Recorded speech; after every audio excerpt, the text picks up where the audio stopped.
بسم الله الرحمن الرحيم.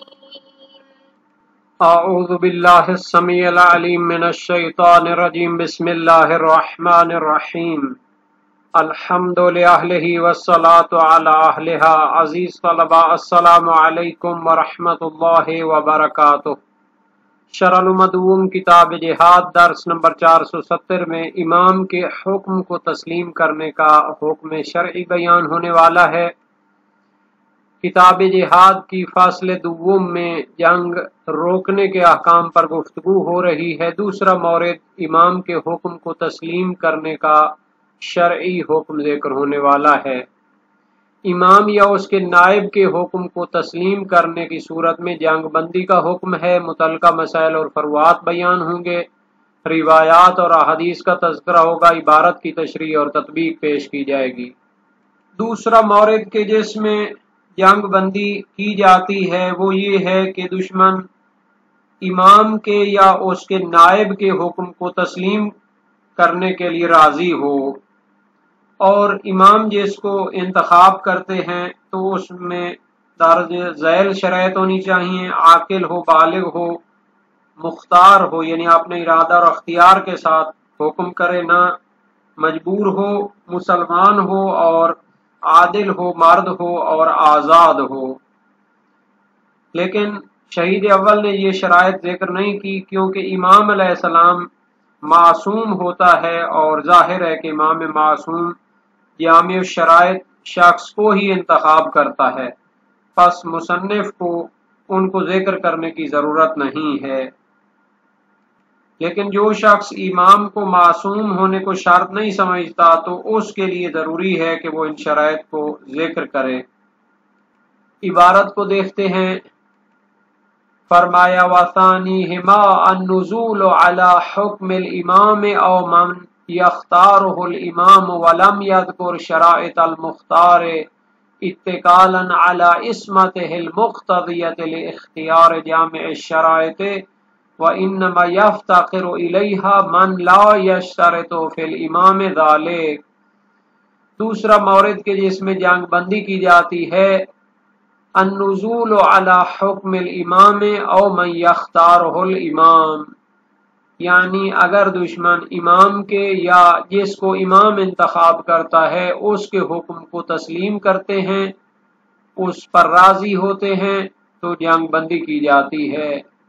شہید ثانی فرماتے ہیں لم یذکر شرائط المختار، شہید اول نے اس شخص کی شرائط ذکر نہیں کی جس کو امام نے انتخاب کیا ہے اس معاملے میں. اتکالاً علی عصمتہ، شہید اول نے شرائط کو ذکر نہیں کیا چونکہ ہم امام کو معصوم سمجھتے ہیں، تو شہید اول نے اس کی عصمت پر بھروسہ کیا ہے. المقتضیۃ الاختیار جامع شرائط، چونکہ جو معصوم ہوتا ہے اس کی عصمت تقاضا کرتی ہے کہ وہ فقط جامع شرائط کا انتخاب کرے گا جس میں ساری شرائط پائی جائیں گی. وَإِنَّمَا يَفْتَقِرُ إِلَيْهَا، بے شک ان شرائط کو بیان کرنے کی ضرورت ہے اس شخص کو من لا یشترط فی الامام ذلک، جو امام میں عصمت کی شرط ضروری نہیں سمجھتا. تو اگر کوئی شخص امام کو عصمت ضروری نہ سمجھتا ہو تو اس کو پھر امام کے انتخاب شدہ شخص کی شرائط کو بیان کرنا چاہیے تاکہ وہ انہی شرائط کے تحت اختیار کرے.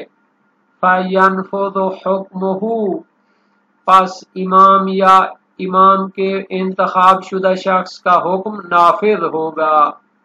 کما اقر النبی صلی اللہ علیہ وآلہ وسلم بنی قریظہ حین طلبوا النزول علی حکم سعد بن معاذ فحکم فیہم بقتل الرجال وصبی الذراری وغنیمت المال، جیسا کہ نبی اکرم نے بنی قریظہ کے لیے قبول فرمایا تھا حین طلب النزول علی حکم سعد بن معاذ، جب انہوں نے طلب کیا کہ ہم سعد بن معاذ کے حکم کو قبول کرتے ہیں. فحکم فیہم بقتل الرجال، تو سعد بن معاذ نے ان کے مردوں کو قتل کرنے کا حکم دیا، وصابی دراری اور ان کی عورتوں اور بچوں کو قیدی بنانے کا، وغنیمت المال اور ان کے اموال کو غنیمت شمار کرنے کا حکم دیا۔ فقال له النبی صلی اللہ علیہ وآلہ وسلم لقد حکمت بما حکم اللہ تعالی به من فوق سبعۃ ارقیہ، تو آپ نے فرمایا تو نے وہ حکم کیا ہے جو اللہ تعالی نے 7 آسمانوں کے اوپر حکم فرمایا ہے۔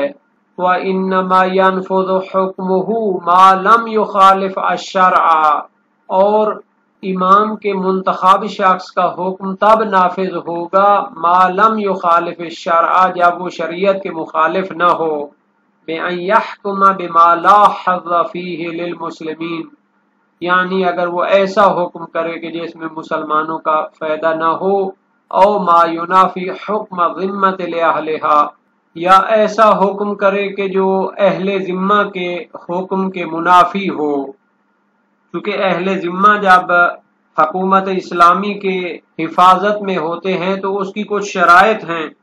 مثال کے طور پر کہتا ہے کہ یہ اسلام کے ذمہ میں ہیں، جزیہ دیں گے، لیکن آشکارا طور پر اسلام میں محرمات کا ارتکاب کر سکتے ہیں، تو یہ حکم بھی نافذ نہیں ہوگا، چونکہ یہ شرائط کے خلاف ہے، چونکہ آشکارا طور پر محرمات کا وہ ارتکاب نہیں کر سکتے۔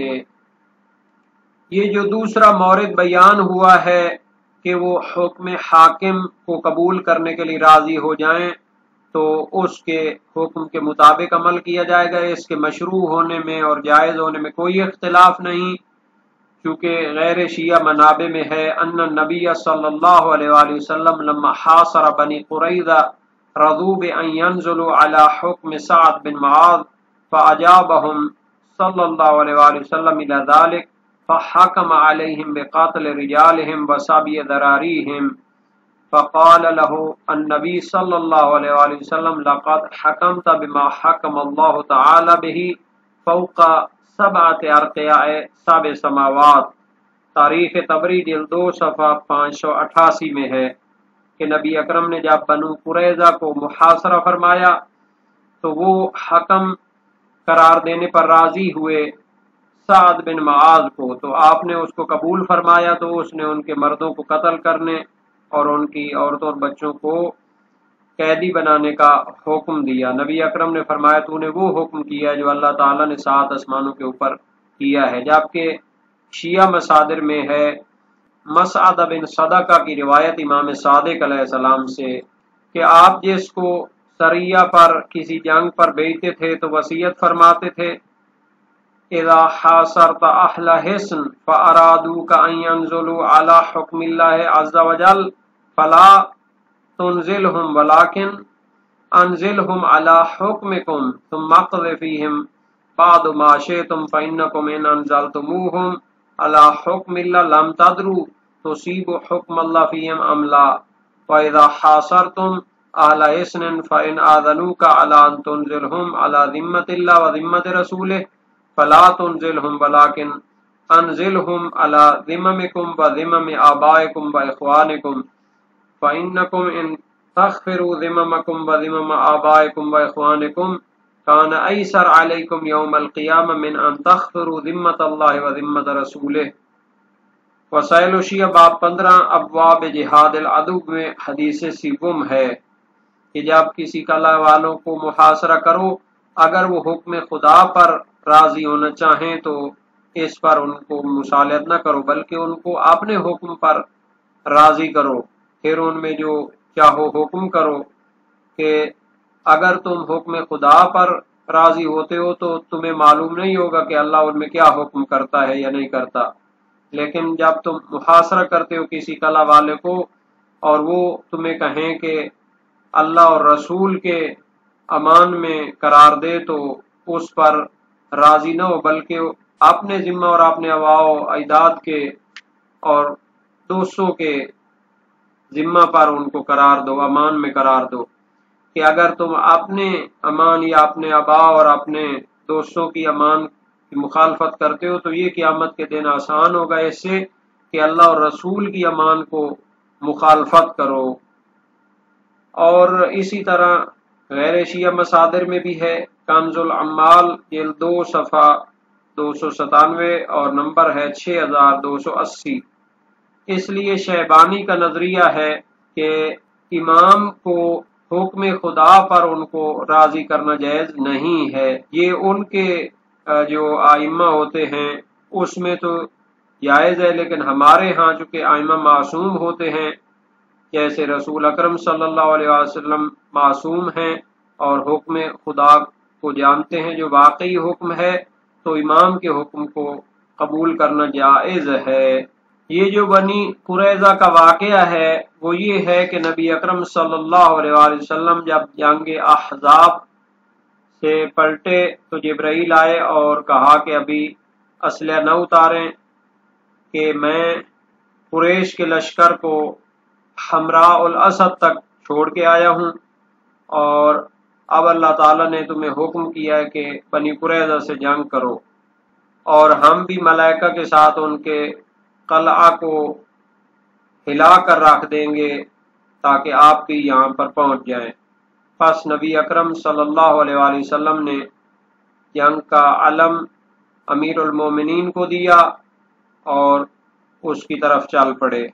ان کے قلعہ کے گرد بہت زیادہ کھجور کے درخت تھے کہ وہاں پر مسلمانوں کے لشکر کے ٹھہرنے کی جگہ نہیں تھی، تو نبی اکرم صلی اللہ علیہ وآلہ وسلم نے اشارہ فرمایا تو وہ بیابان میں تبدیل ہو گئے۔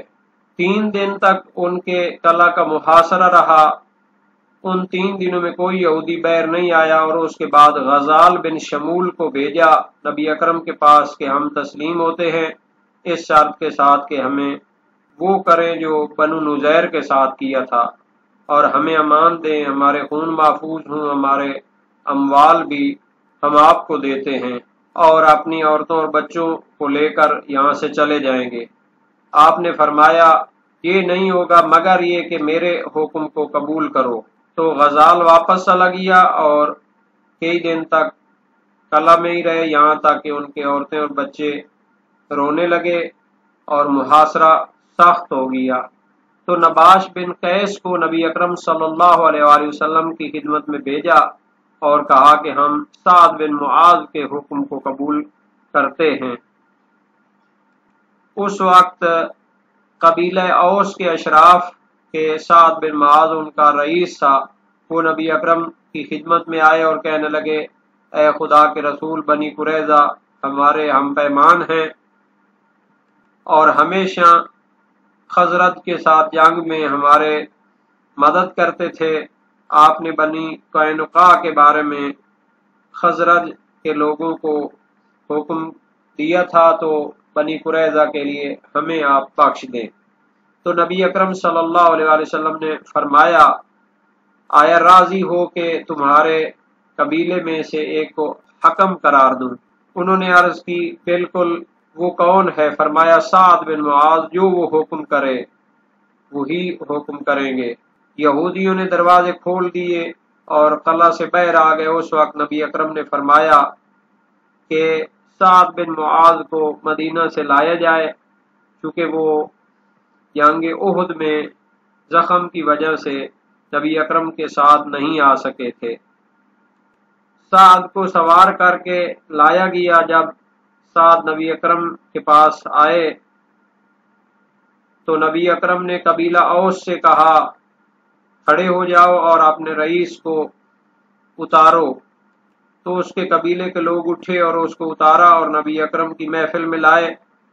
سعد نے یہودیوں بنی قریظہ کی طرف رخ کیا اور کہا کیا میرے حکم پر راضی ہو؟ انہوں نے کہا ہم حکم پر راضی ہیں، جو بھی تو حکم کرے اور تو اسے احسان اور نیکی کی امید رکھتے ہیں۔ اس نے دوبارہ یہی کہا تو انہوں نے یہی جواب دیا۔ تو اس نے نبی اکرم کی طرف دیکھا اور عرض کی کیا فرماتے ہیں؟ میرے ماں باپ آپ پر قربان ہوں۔ آپ نے فرمایا اے سعد، ان کے حق میں جو بھی حکم کرو میں اس پر راضی ہوں، اور تیرا حکم اس کے بارے میں کیا ہے؟ اس نے کہا کہ اے رسول خدا، ان کے مردوں کو قتل کریں، ان کی عورتوں اور بچوں کو اسیر کریں اور ان کے اموال کو مہاجرین اور انصار میں تقسیم کریں۔ تو نبی اکرم نے فرمایا تو نے وہ حکم کیا ہے جو اللہ تعالیٰ نے 7 آسمانوں کے اوپر فرمایا ہے۔ یہ لفظ ذراری ذریت کی جمع ہے اور اس سے نابالغ اولاد ہوتے ہیں۔ ارقیہ یہ رقیع کی جمع ہے اور آسمان کے معنوں میں ہوتا ہے۔ حقیقت یہ ہے کہ نبی اکرم صلی اللہ علیہ وآلہ وسلم جب مدینہ میں آئے تو ان کے ساتھ معاہدے کیے تھے کہ مسلمان اور یہود ایک دوسرے کے خلاف کسی جنگ میں شریک نہیں ہوں گے، لیکن ان یہودیوں نے اس معاہدے کی مسلسل خلاف ورزی کی تھی اور آخر میں نبی اکرم نے ان کے خلاف سعد بن معاذ کے حکم کو جاری کیا تھا۔